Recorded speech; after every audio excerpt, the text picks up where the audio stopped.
Bom, amados, a paz do Senhor, mais uma vez estamos aqui para mais uma explanação da doutrina, no capítulo 14 do livro de Atos, onde nós vamos ter a continuidade da viagem missionária de Paulo. E diz assim o texto: E em Icônio entraram juntos na sinagoga os judeus e falaram de tal modo que creu uma grande multidão, tanto de judeus como de gregos. Mas os judeus incrédulos excitaram e irritaram os ânimos dos gentios contra os irmãos. Eles, entretanto, demoraram-se ali por muito tempo, falando ousadamente acerca do Senhor, o qual dava testemunho à palavra da sua graça, concedendo que por suas mãos se fizessem sinais e prodígios. E dividiu-se o povo da cidade. Uns eram pelos judeus, outros eram pelos apóstolos. E havendo motim, tanto dos gentios como dos judeus, juntamente com as suas autoridades, para os ultrajarem e apedrejarem. Eles, sabendo, fugiram para Listra e Derbe, cidades da Licaônia e a região circunvizinha, e ali pregaram o evangelho. Assim começa a narrativa dessa viagem, que começa no capítulo 13, onde Paulo e Barnabé vão fazer um percurso com o objetivo que foi de levar ajuda aos irmãos carentes, bem como de pregar o evangelho, levar conforto aos irmãos que recentemente haviam crido. E aí, amados, nós vamos ver que a graça de Deus, ela vai operar de maneira muito especial na vida dos apóstolos e nessa viagem. Primeira coisa, nós vamos ver aqui a trajetória que eles fazem até retornar a Antioquia. Nós vamos ver aqui que eles passam por Icônio, né? Icônio é uma região muito importante, uma cidade comercial, às margens da rodovia principal, então ela era muito significativa. Ali eles pregam o evangelho e existe aí a primeira tensão e perseguição, mas também as conquistas que o evangelho sempre alcança. Houve polêmica entre os gregos, entre os fariseus, os judeus, e eles então foram colocados numa situação bem delicada. E aí, por aviso prévio, eles então saíram dali e foram para a região de Derbe e Listra. E ali pregaram o evangelho. Em Listra estava sentado um homem aleijado dos pés, coxo de nascença, e que nunca tinha andado.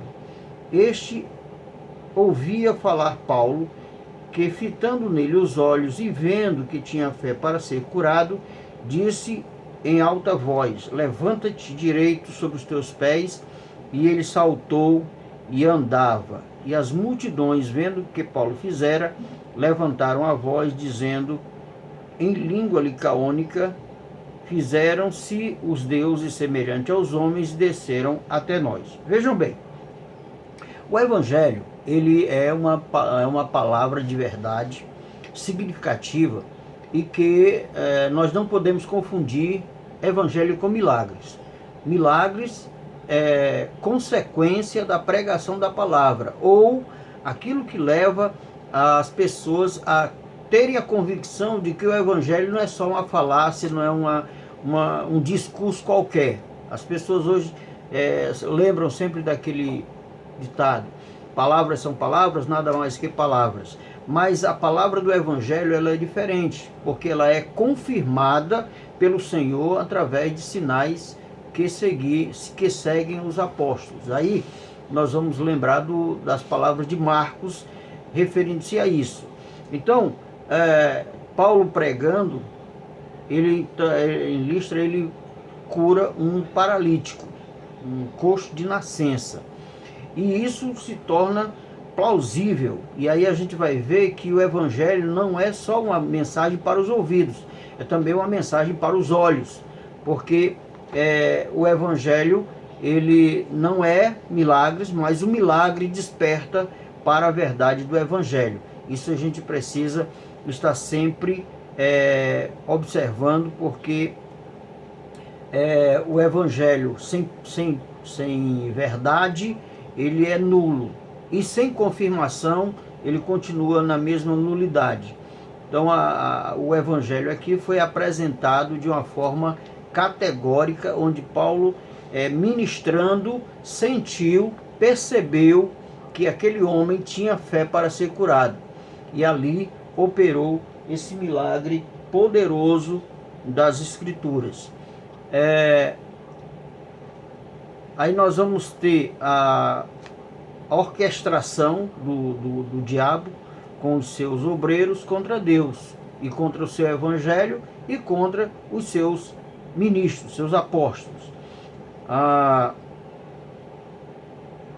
No versículo 12, nós vamos ter Barnabé chamavam Júpiter, e a Paulo Mercúrio, porque era ele o que dirigia a palavra.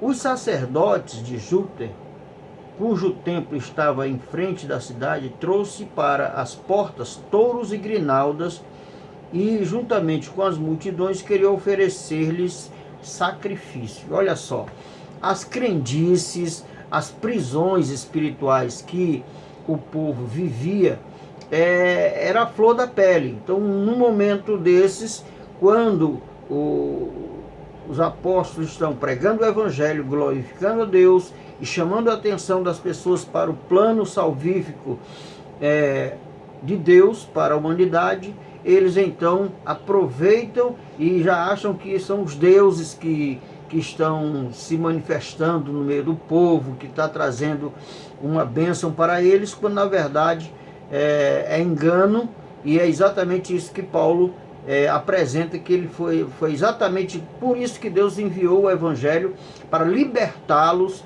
dessas cadeias de mentira, coisas que não condizem com a verdade. Então, a confiança dos apóstolos faz com que a graça de Deus opere de maneira especial. E a percepção espiritual deles vai fazer com que eles percebam o ambiente propício para o milagre.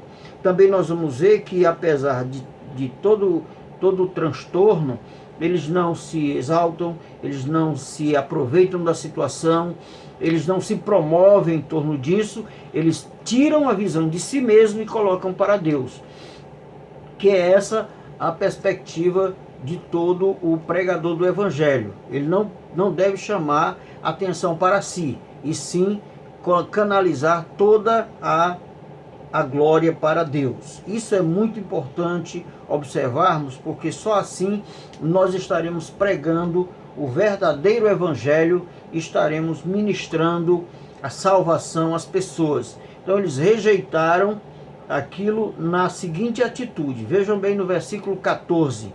Quando, porém, os apóstolos Barnabé e Paulo ouviram isto, rasgaram as suas vestes e saltaram para o meio da multidão, clamando e dizendo: Senhores, por que fazeis estas coisas?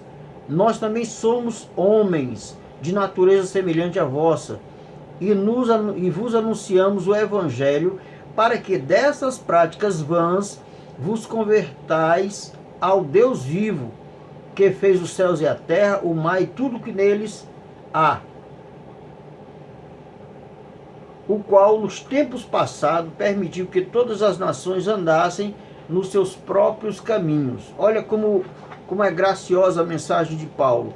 Ele vai, assim como nós vamos vê-lo citando essa mesma argumentação com os atenienses no capítulo 17, ele aqui se antecipa e diz que Deus, na sua graça, ele enviou o Evangelho para libertar de práticas enganosas, de práticas de mentira. E falando também que Deus graciosamente, ele vai, a partir do versículo 17, Contudo, não deixou de dar testemunho de si mesmo, fazendo bem, dando-vos chuva do céu e estações frutíferas, enchendo-vos de mantimento e de alegria o vosso coração. Olha só, aqui nós vamos ver a graça proveniente de Deus para a humanidade, né? Deus faz chover sobre justos e injustos, não levando isso em conta, quando na verdade está mostrando a sua graça, quer dizer, motivação para as pessoas não somente crerem, mas agradecer a Ele as dádivas recebidas da sua poderosa mão. Assim, e dizendo com isso, com dificuldade, impediram as multidões de lhes oferecer sacrifício. Ou seja, eles conseguiram o objetivo de anular aquela ação, fazendo com que eles simplesmente adorassem a Deus por seu grande poder e sua grande misericórdia. Então, os milagres e a pregação se uniram no propósito de trazer a essas pessoas o conhecimento da verdade. Nós vamos, continuando a leitura, ver o seguinte, versículo 19: sobrevieram, porém, judeus de Antioquia e de Icônio, e havendo persuadido as multidões, apedrejaram a Paulo e arrastaram-no para fora da cidade, cuidando que estava morto. Aqui nós vamos ver um milagre, porque eles levaram Paulo semi-morto, achando que ele tinha morrido, e quando os irmãos chegaram e rodearam, ele então se levantou e entrou novamente na cidade, não foi fugir, não foi procurar outro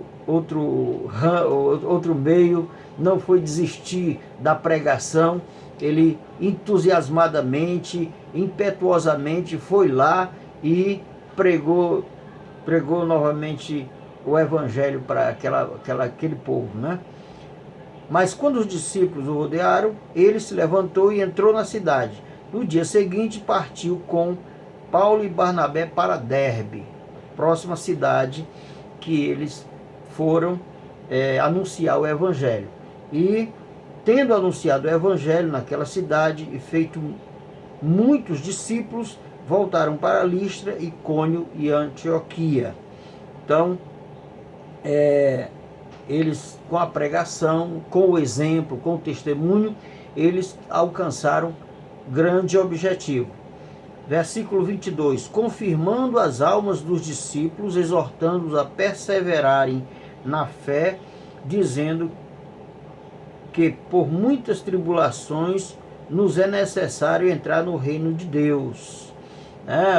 O evangelho da facilidade, o evangelho das dádivas, não era o evangelho de Paulo, não era o evangelho dos apóstolos da igreja primitiva. Eles entendiam que pregar o evangelho era uma batalha contra o reino das trevas e que eles iriam ter a retaliação, eles teriam a contrapartida do inferno, mas estavam dispostos não somente a pregar, mas até morrer pela pregação, que é uma das coisas que a igreja precisa se firmar, porque nós estamos entrando a uma era apologética, onde pregar o evangelho será um desafio filosófico, apologético, gente vai ter que ir a tribunais e muitos vão ser levados ao cárcere por causa da pregação do evangelho. Mas não podemos de maneira nenhuma nos curvar diante dessas autoridades, porque maior é aquele que está conosco do que aquele que está no mundo. E havendo-lhes feito eleger anciãos em cada igreja, e orando com jejuns, os encomendaram ao Senhor em quem haviam crido. Então, eles já foram estabelecendo as igrejas com presbitério, com pessoas qualificadas para a igreja continuar na sua ordem, no seu desenvolvimento, sem problema nenhum. Esse é o trabalho apostolar, é o trabalho que dignifica o ministério e reforça o crescimento da igreja. Atravessaram então a Pisídia, chegaram a Panfilha e, anunciando a palavra em Pergue, desceram a Atalia. Não é Itália, é Atália. E dali navegaram para Antioquia. Antioquia era o quartel-general, era o QG dos apóstolos, a igreja missionária do Novo Testamento. É um exemplo para a igreja que quer despertar para missões. É só olhar para lá, vai ver que os homens capacitados na profecia, no ensino da palavra, na ministração, eles estavam ali sempre reunidos em oração, em jejum, na direção do Espírito Santo e fazendo a obra que Deus havia proposto, e levaram a termo essa pregação, essa mensagem que dignificava a Deus e levava os homens à conversão. E dali navegaram para Antioquia, encomendando a graça de Deus para a obra que acabaram de cumprir. Quando chegaram e reuniram a igreja, relataram tudo quanto Deus fizera por meio deles e como abrira aos gentios a porta da fé. A igreja se alegrou, né, porque esse foi o intento primário, né, não foi só levar as ofertas para os necessitados, mas levar também a palavra, e a palavra alcançou agora um outro nível, que saiu do nível dos judeus e prosélitos e passou agora aos gentios. Esses gentios eram aqueles que não tinham nada a ver com a religião judaica e que estavam à mercê da vida comum, mas agora atingidos pelo Evangelho, nós vamos ver que eles creram verdadeiramente e a igreja foi estabelecida para o seu desenvolvimento. Aí é muito importante nós observarmos esses pormenores e saber que quando nós estamos no reino de Deus, estamos dispostos a qualquer coisa.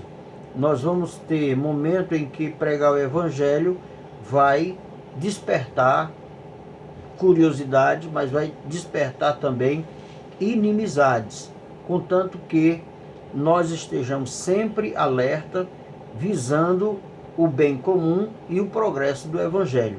Eles aqui chegaram de viagem com muita bênção na bagagem, e aí nós vamos ver que no final a viagem do pregador ela é significativa, ela vai trazer resultados significativos, obras poderosas, mensagens maravilhosas, resultados gratificantes. Assim como diz o profeta Isaías, a palavra não volta vazia. Então ela sempre faz o que foi determinado. Então, se a mensagem foi para converter, essas pessoas serão convertidas para a glória de Deus. E ali ficaram não pouco tempo com os discípulos. Então, aqui nós vamos ver o segredo da comunhão, da vida comum da igreja, onde a igreja se reúne, compartilha, ela se edifica, ela se fortalece, e nesse momento em que a gente está em parcial isolamento, isso não impede que a igreja continue viva, continue alerta, continue consagrada, continue na presença de Deus. O que fechou foram os prédios. A igreja está de porta aberta, de boca aberta, de coração aberto e vida para Deus. Isso é que é importante, isso é que é a igreja. Então que essa palavra venha a alentar mais o seu coração, incentivar mais a dividir, a partilhar o Evangelho e que milagres aconteçam, que vidas sejam resgatadas e que nós venhamos sempre ter na bagagem bons resultados para a glória de Deus. Que Deus abençoe a todos e que o nome do Senhor seja glorificado. Amém.